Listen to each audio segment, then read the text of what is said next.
be sure to check out Rob Plays. There you can hang out with me while we play video games and talk about life stuff.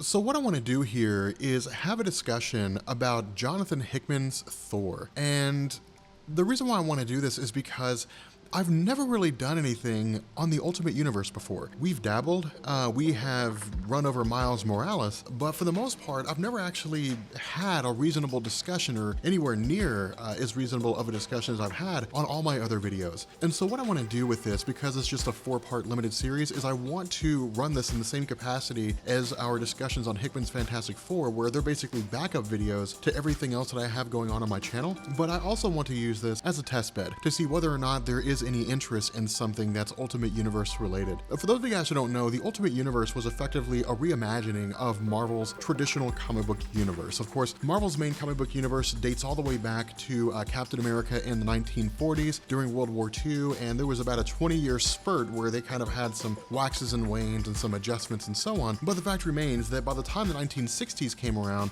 Marvel had a whole bunch of different characters. You had Spider-Man, you had the Fantastic Four, the X-Men, the Avengers, Thor, the Incredible Hulk, Iron Man, the list goes on and on and on. But because of that huge surge in popularity, Marvel's comics exploded into success. But the issue here was that for the next, 30 years going into, I guess really the next 40 years going into the year 2000, Marvel had all different kinds of retcons, and there were a lot of things that got changed by different writers who either had neither the interest or the time to go back and read through all that history and make sure things matched up. And so the result was that readers were just kind of left to their own devices to figure things out. You were left to your own devices to figure out Spider-Man's timeline. You were left to your own devices to figure out where Captain America fit into the Marvel landscape and how everything, the progression of time happened in Marvel Comics. And so under Brian Michael Bendis in the year 2000, Marvel sort of, I guess, created an alternate reality, so to speak, the Ultimate Universe, which is more of a streamlined, updated depiction of what Marvel characters would look like if they existed in the modern day, and it was done for modern readers, for younger readers. And so Jonathan Hickman's Thor actually gives us the backstory, because in the Ultimate Universe, Thor was just kind of there.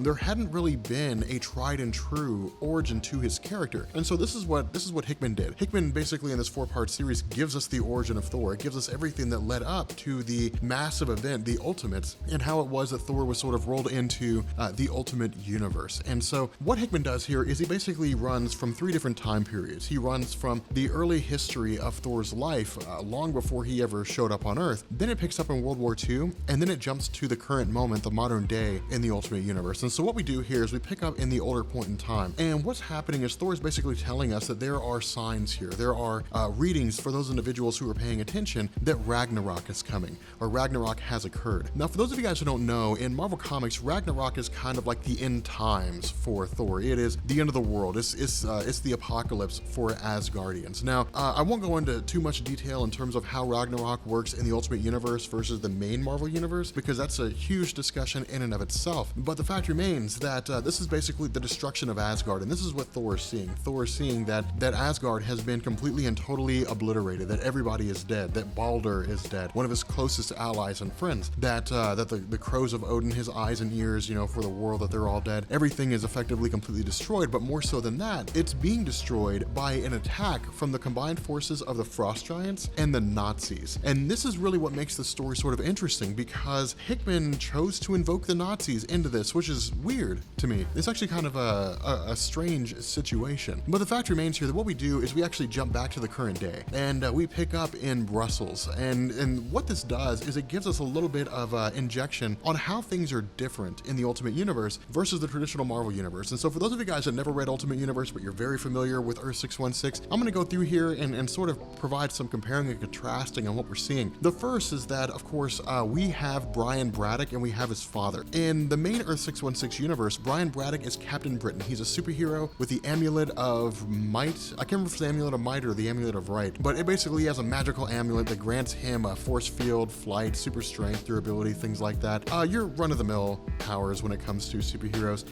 But he's not like he is here. In this, he's more or less working alongside his father. Now, he is still a superhero, but he's not really a scientist in the main Earth 616 universe. Here, he is. But in addition to this, we find out that Brian Braddock's father is actually working on Europe's version of the super soldier serum. Now, this is where the Ultimate Universe differs from the main Earth 616 universe. In Earth 616, Captain America was the first successful test subject of Project Rebirth, of the super soldier serum under Weapons Plus, which was under Sublime. In the Ultimate Universe, Nick Fury was the first successful test subject. And because Nick Fury had been successful, the United States had turned its attention to Steve Rogers. And Steve Rogers was given the super soldier serum under the idea that a time would come where the world would need super soldiers to fight on behalf of the United States against whatever threats may exist out there. Now, this is where everything starts to streamline, because what Brian Michael Bendis did and what Marvel did is they tied everything to the super soldier serum. With regards to Wolverine, for example, because the US super soldier serum or super soldier project had been so successful, Canada wanted a project of their own. And so they took Logan, they took Wolverine, and they basically put him through the super soldier process. But while this was happening, Dr. Abraham Cornelius came to the realization that within Wolverine were genes that, if activated, would bestow him with a litany of different powers. It would basically wake up powers in his body. And so what Cornelius did is he basically took these genes and he dispersed them around the world, and the result was that mutants came into existence. Now, Marvel does not tell us if these genes were already inside people and were simply woken up, or if the genes were added to them. Marvel simply just says Wolverine is the origin of mutants in the Ultimate Universe. And so it's really kind of a quagmire there, at least as far as I know. For those of you guys who are aware of whether or not Marvel has told us that, feel free to post a comment below. I don't want people to be confused or to think I'm giving bad information.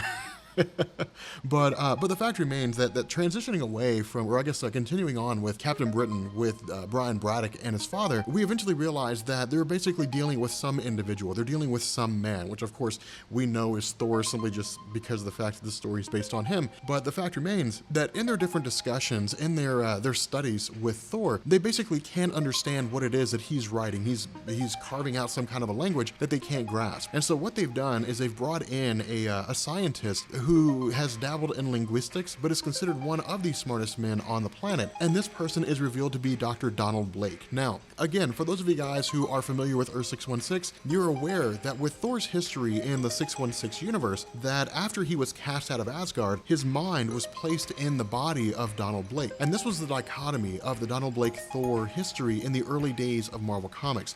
Donald Blake had basically stumbled across the hammer of Thor, which to him looked like a cane. He was frustrated, he hit it on the ground, and it turned into the hammer. And that was the early basis behind Thor's stories. Whenever he wanted to fight crime, he would hit the cane on the ground, it would turn into the hammer, he would become Thor, and then he would fight, and then he would basically go back to being Donald Blake again. But in the Ultimate Universe, that's not the case. They're two distinctly different individuals. And this makes sense, just because the whole dichotomy earlier in the history of Marvel was very confusing to people. But the fact remains that after observing what it is that Thor's writing, when Donald Blake goes in there and Donald Blake begins to speak with Thor, the initial idea from Thor is that this is just another guy who's there to analyze him, to psychoanalyze him, to basically kind of figure out what's going on. But at the same time, he also offers a little bit of information here. What Thor says is that he is actually Thor of Asgardian, or of Norwegian myth, the Norwegian religion, Thor, the son of Odin. But he's basically leading Brian Braddock and his father into believing that he's crazy, that he's an insane person. Now, why it is that he's doing this is something we'll find out relatively soon. But the fact remains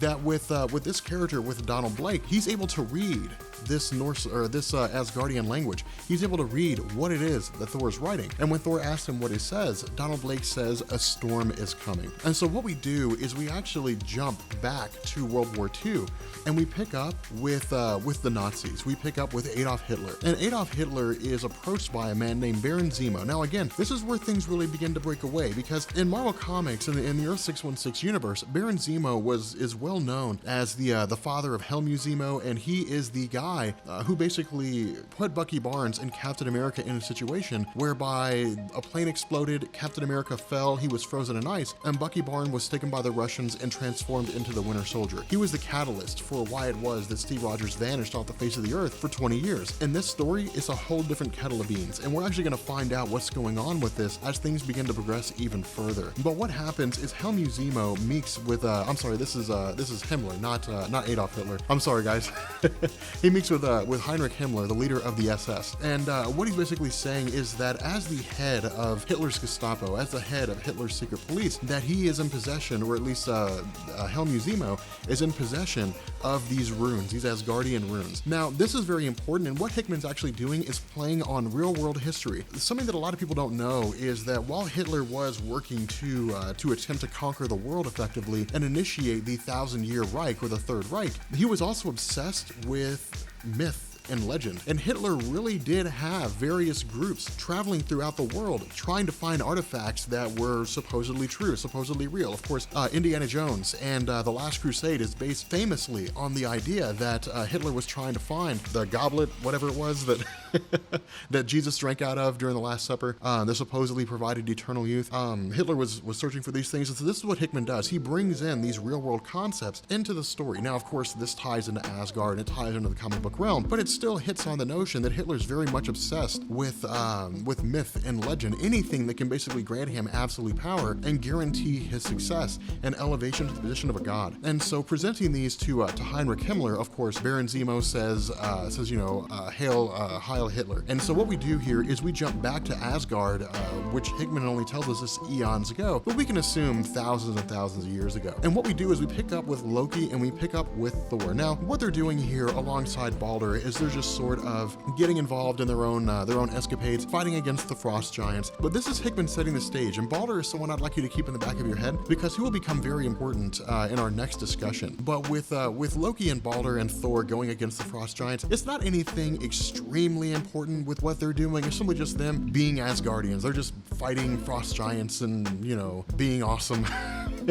Doing cool stuff, a little bit of camaraderie, different things like that. And so once this battle seems to be over, initially the idea is that they're going to simply go back and celebrate. But this is not the case. This is not actually what happens. While they are enjoying themselves, while they are celebrating their camaraderie, at the same time, Odin is having the Hammer of Mjolnir commissioned. And with the Hammer of Mjolnir, of course, as we're going to learn, things are going to be very different from what you guys are used to. In Earth 616, the Hammer Mjolnir is Thor's main hammer, is his main weapon. It has enchantments that belong to, that were put there by Odin. But in the Earth 616 universe, it's going to be a little bit different. I'm trying to sort of walk on eggshells here. I'm trying not to give too many things away, because it's very easy to do, especially with this being such a short series. It's not drawn out like it's Fantastic Four. We can't just kind of not worry about those sorts of things. But what we do is we transition back to northern Germany in 1939. And of course we have Baron Zemo and we have these various guys who are getting together, and he's sort of, you know, showing them around and he's taking them to these different artifacts and so on. But once he actually activates one of these artifacts, once he begins the activation sequence, what he says is that if the United States, or